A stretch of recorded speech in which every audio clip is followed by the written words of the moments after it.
En 1968, el capitán de un submarino nuclear soviético enfrentó una decisión que ningún ser humano debería tener que tomar jamás: permitir que operativos rebeldes a bordo lanzaran un misil nuclear contra Hawái y comenzaran la Tercera Guerra Mundial, o matar a todos los hombres de su nave, incluyéndose a sí mismo, para detenerlos.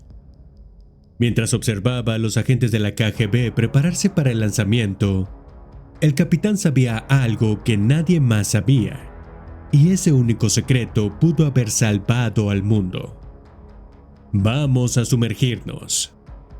Amanece el 24 de febrero en la base naval de Petropavlovsk-Kamchatsky. El capitán Vladimir Ivanovich Kobzar observa desde la cubierta del K-129 cómo su tripulación termina los preparativos. Siente que algo no cuadra. Apenas 11 días antes, recibió órdenes urgentes de reemplazar otro submarino, supuestamente con fallos técnicos. No hubo tiempo para una preparación adecuada, algo poco común en la Marina soviética. Pero el capitán Kobzar no era un comandante cualquiera.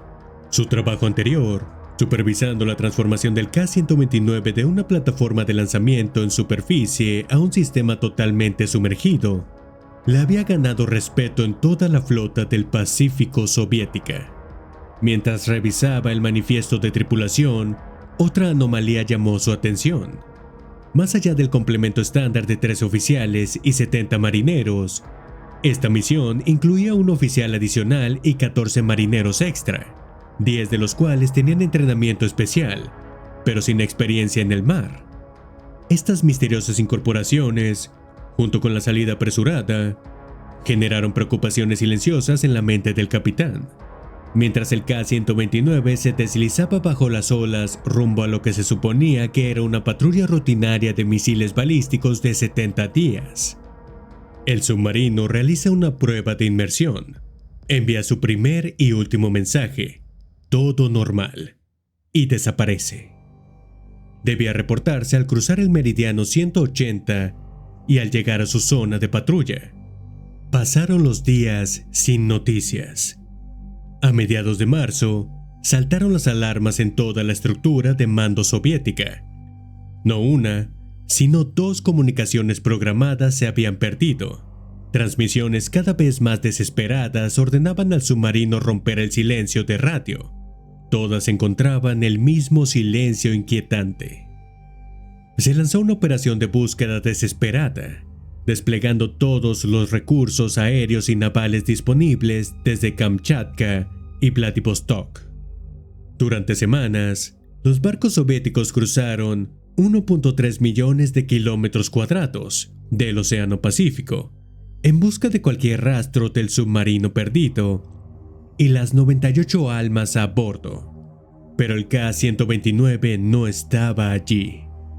Lo que los buscadores soviéticos no sabían era que su submarino perdido yacía destrozado en el fondo del océano, a casi 5.000 metros de profundidad, en aguas situadas 1.560 millas náuticas al noreste de Hawái, a cientos de millas del área donde estaban buscando.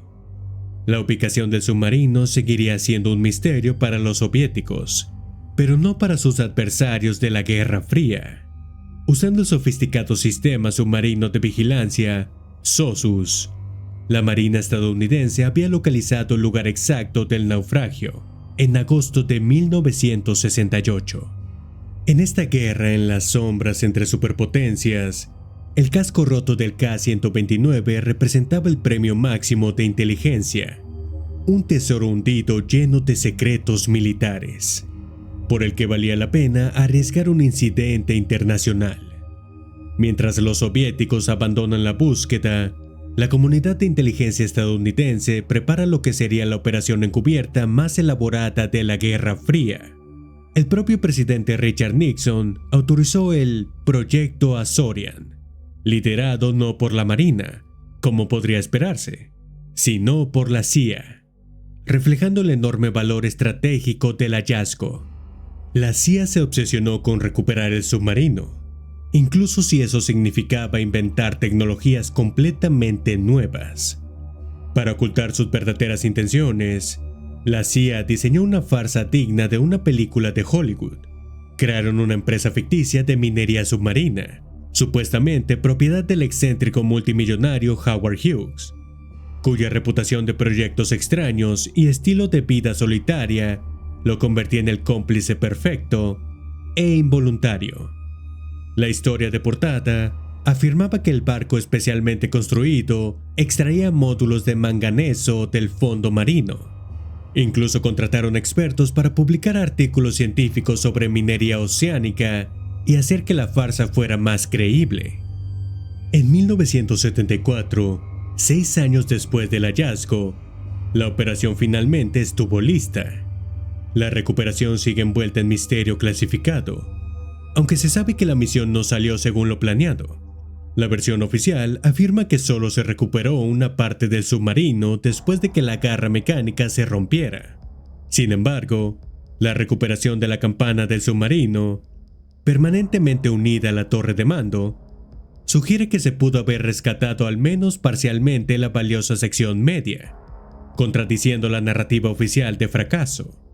La operación permaneció en secreto hasta que unos ladrones irrumpieron en la oficina de Howard Hughes en 1974, robando documentos que revelaban su conexión con la CIA. Cuando Los Angeles Times y el periodista de investigación Jack Anderson revelaron la historia meses después, el gobierno se vio obligado a crear lo que hoy se conoce como la respuesta Glomar, ni confirmar ni negar la existencia de la operación, una táctica legal que todavía se utiliza hoy. Pero los extraordinarios esfuerzos de Estados Unidos por recuperar este submarino plantean una pregunta escalofriante. ¿Y si el K-129 no fue simplemente víctima de un accidente catastrófico, sino que estaba en una misión no autorizada para iniciar una guerra nuclear? La evidencia forense apunta a algo mucho más perturbador que una simple falla mecánica. Algo que podría explicar por qué ambas superpotencias estaban obsesionadas con este naufragio en particular. La pieza más inquietante de la evidencia es la posición del K-129 cuando se hundió. El submarino fue encontrado aproximadamente a 1560 millas náuticas al noreste de Oahu, Hawái, a miles de kilómetros de su zona de patrullaje habitual. Exoficiales de inteligencia han propuesto una teoría impactante: que un grupo de agentes rebeldes de la KGB se apoderó del submarino con la intención de lanzar un misil nuclear contra Hawái. ¿La prueba de esta afirmación extraordinaria? El K-129 llevaba una tripulación inusualmente grande, 92 personas, 9 más que el complemento estándar de 83. Según múltiples fuentes, entre ese grupo adicional se encontraba un equipo rebelde de la KGB, que no formaba parte de la tripulación habitual. La evidencia forense de una explosión interna, en lugar de una falla estructural externa, sugiere que se tomó una decisión crítica en los momentos finales, una decisión que envió al K-129 al fondo del Pacífico en lugar de desatar la Tercera Guerra Mundial. El centro del misterio es el propio Capitán Kobzar. Muy por debajo de las olas del Pacífico, mientras personal no autorizado probablemente se preparaba para un lanzamiento nuclear sin aprobación, el Capitán Kobzar enfrentaba la elección más imposible de la historia humana. ¿Qué harías tú si la única forma de evitar millones de muertes y una guerra mundial fuera sacrificarte a ti mismo y a todos los que sirven bajo tu mando? Para el Capitán Vladimir Ivanovich Kobzar, ese escenario de pesadilla pudo haberse hecho realidad en esos últimos momentos fatales a bordo del K-129. Como señaló el capitán Jack G. Newman, el nivel de experiencia de Kobzar lo hacía poco propenso a dejarse manipular o tolerar incompetencia.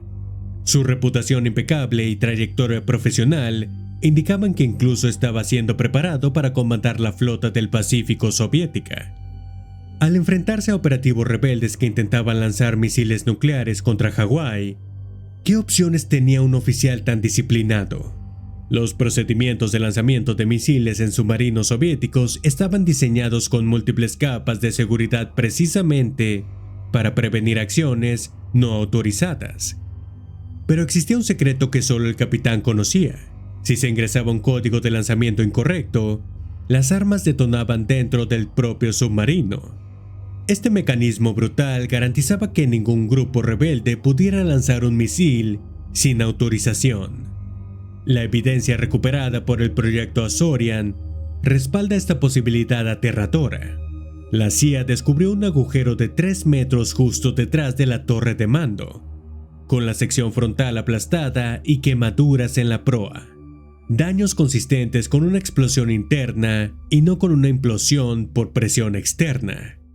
Imagina la angustia de Kobzar en esos momentos finales, al darse cuenta de la verdadera naturaleza de la misión, observando cómo los agentes de la KGB se preparaban para desatar fuego nuclear sobre territorio estadounidense. Enfrentó un cálculo moral imposible. Las vidas de sus 98 tripulantes contra millones de civiles hawaianos y la casi certeza de una represalia nuclear de Estados Unidos. En ese instante, ingresar deliberadamente los códigos incorrectos habría sido un acto de valentía inimaginable. Condenarse a sí mismo y a toda su tripulación para evitar una catástrofe global. Si esto es cierto, las acciones de Kobzar representan quizás el mayor acto de autosacrificio en la historia de la humanidad. Hoy, mientras el Hughes Glomar Explorer cumple con su nuevo propósito y la frase "no podemos confirmar ni negar" se ha integrado en nuestro vocabulario, el posible sacrificio del capitán Kobzar nos recuerda que una sola decisión moral puede haber cambiado el curso de la historia para siempre. Gracias por ver. Si te gustó esta historia, dale like y suscríbete para más relatos reales de eventos oscuros, extraños y misteriosos. Hasta entonces, cuídate.